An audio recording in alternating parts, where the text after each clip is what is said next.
All right, welcome back everybody to Altcoin Daily. My name is Aaron. When Bitcoin drops, I will be a buyer, and in this video, I'm going to tell you why. And it mainly has to do with the first three stories of the day because some new information has come to light that, in my opinion, is incredibly revealing regarding Bitcoin.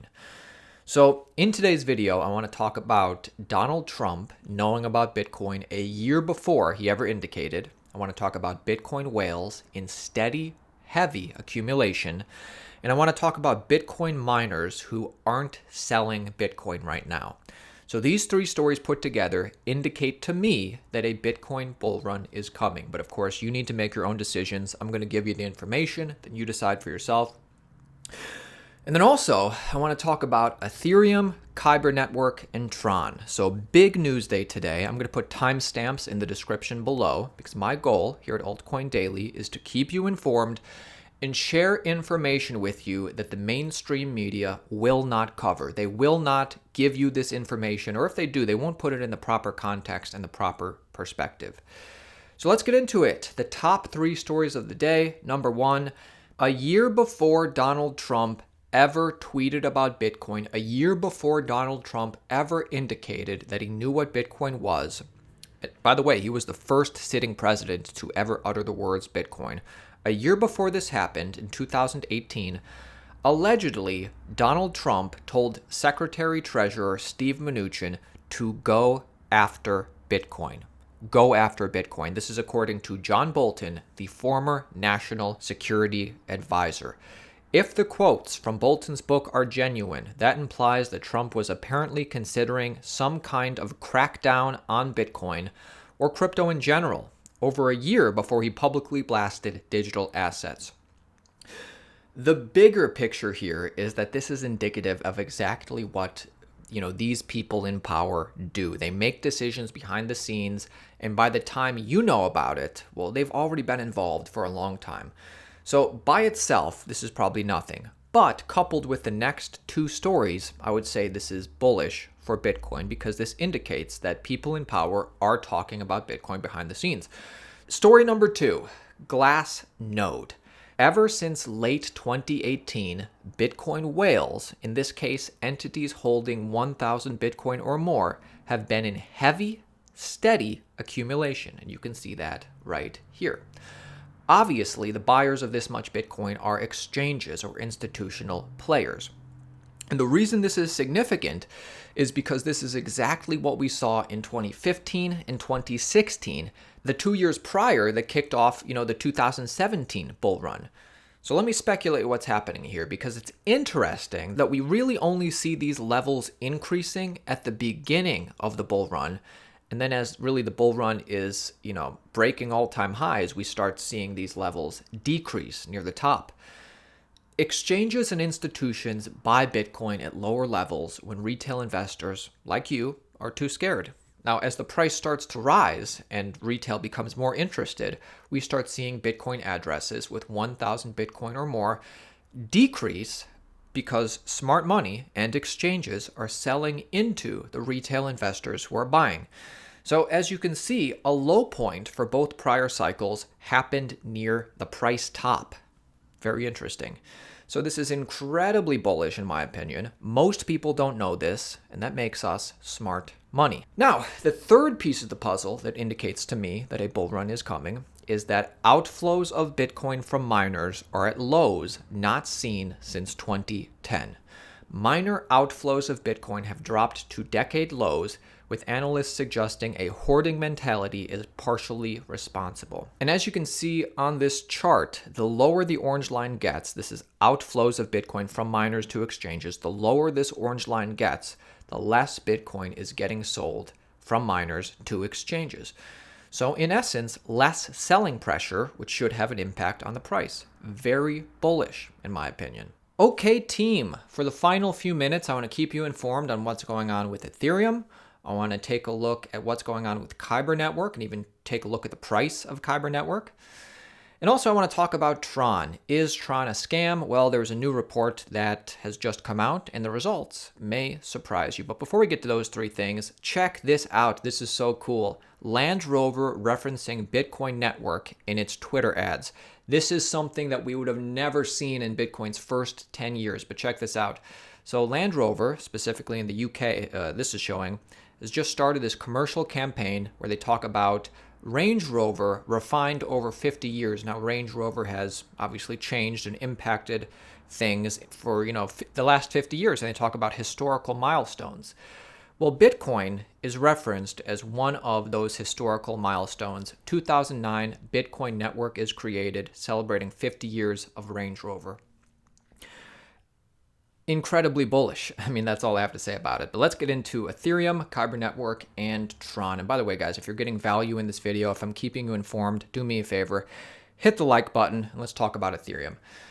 Ethereum miners vote to increase gas limit, causing community debate. Ethereum miners consider increasing block gas limit, which has both advantages and drawbacks for the network. So I'm going to share with you the advantages and drawbacks, and you tell me, as an Ethereum holder, if you are, whether you want them to do this or not. Ethereum miners are currently voting to expand the block gas limit from 10 million to 12.5 million gas, according to a recent tweet from Bitfly, the parent company of Ethermine Pool. So just so you know, gas in the Ethereum network is the actual ETH token. That's the gas. So how does this affect the network, or how could it affect the network? If the vote comes through, it would theoretically increase the network's overall capacity and reduce fees. So this is good. Specifically, as per Bitfly's calculations, Ethereum blockchain would start processing around 44 transactions per second, while currently it handles 35 transactions per second on average. The firm referred to this speed bump as a huge milestone for the community if this happens. However, the increased gas limit has some potential drawbacks too. As the threshold becomes larger, it takes more time for miners to process each block, resulting in so-called uncle block issue. It occurs when two different miners generate a block at the same time, and only one of these blocks is fast enough to join the blockchain, essentially resulting in extra work for miners. Well, I mean, this makes Bitcoin and Ethereum fundamentally different, right? Bitcoin doesn't do this to stay as decentralized and stable as possible. And Ethereum is playing a little faster and looser. And the community is split over the vote.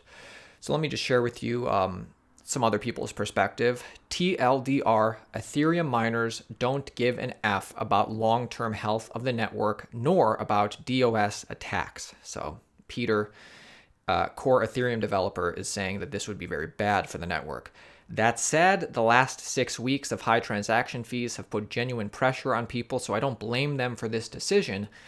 But you are not scaling the system by increasing the block size. You have to worry about the network's convenience for the community instead of long-term state growth acceleration. Otherwise, Ethereum's competitiveness gets affected and more projects start considering migration to fork chains or other networks. So possibly for this coming cycle, maybe this won't have a huge impact on, hurting Ethereum. Maybe this will help Ethereum for the next cycle.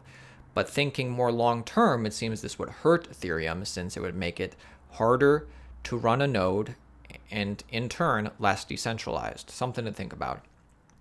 Let's talk about Kyber network, and then I want to get into this study, Is Tron a Scam? So Kyber network. ParaFi invests in Kyber network as buzz grows around DeFi project. And the story here is this. ParaFi Capital, a San Francisco-based investment firm focused on blockchain and decentralized finance, has invested in Kyber network. Coming at a time when decentralized finance, or DeFi, is booming, the investment from ParaFi was made in the form of an undisclosed direct purchase of Kyber network crystals, the project's native token. Kyber network is an Ethereum-based protocol that aims to aggregate liquidity and facilitate swaps for ERC-20 standard tokens. The investment firm will also participate in Kyber's governance or community decision-making by staking of the KNC and voting on Kyber DAO or using its purchased tokens. Kyber said that ParaFi will also connect professional market makers to DeFi through Kyber's liquidity supply system called Fed Price Reserves. So ParaFi, who's interested in investing in blockchain companies and blockchain tokens apparently, has just taken out an undisclosed position in Kyber network and will become a large part of the governance because they're going to hold a large amount of the supply. So right now, Kyber network is trading for $1.18, and actually, to me, the chart looks pretty good. Now, while this could be that investment firm, this could be because of the tokens that they have, a series of higher lows and higher highs. This looks like a bullish setup to me, not necessarily indicating this is the start of the Kyber network bull run, but we could see a leg up, and we'd have to see if we can retest prior highs. Just keep it on your radar. Maybe at this point, just keep it on your radar. Final piece of news is new report aims to answer whether Tron is a scam. A new report from Flipside Crypto examined Tron's ecosystem with the goal of determining whether the project is a scam. Let me know in the comments if you think Tron is a scam or not. So the report starts off by rehashing Tron's compromised origin story, from allegedly plagiarizing the white paper to promising of the 20 million giveaway that was never fulfilled. However, the report comes to an unexpected conclusion. It turns out, looking at the active supply of TRX in the past 30 days reveals a very healthy and active ecosystem. Summing up the findings, the research states that Tron is more real than 90% of the blockchain projects that have been examined. Look, obviously, as a Tron holder, if you are bullish on Tron and you're a Tron holder, this is exactly what you want to see/hear. You want reports to come out that say this crypto company or this token I invested in is not a scam, because that is a reality of this space, that a large percentage of coins turn out to either be scams or bad ideas, and only a select few will stand the test of time. Now, that being said, just because Tron isn't a scam, I would say the one major flaw is that they're not truly decentralized. They're actually, highly centralized in certain aspects, especially with how much TRX tokens Justin Sun and leadership has, and the fact that because they're not decentralized and control the majority of the network, they could probably print more tokens. But we'll worry about that later, right? If you're a Tron holder. For right now, they are still working, and that's what you want to see. So I don't hold any Tron, but they do make news quite often with Justin Sun's antics. All right, guys, that is it for me today. My name is Aaron at Altcoin Daily. Have a fantastic